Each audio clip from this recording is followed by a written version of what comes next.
Shout out to Nick Lonnie, a friend from Queens, a friend from Florida. I thought of her when I had an epistaxis patient. It was hard to stuff cotton balls, but it was easier to soak them with lidocaine with Epi,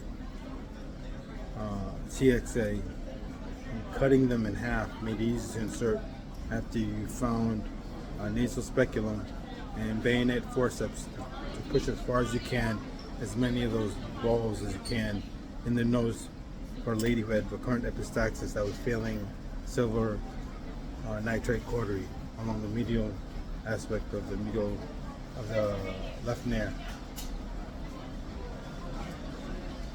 It didn't work the first time, but it worked when they put Afrin and the lidocaine and TXA. I just did the TXA because I became a TXA solo believer, but it doesn't hurt to add other things, and it worked.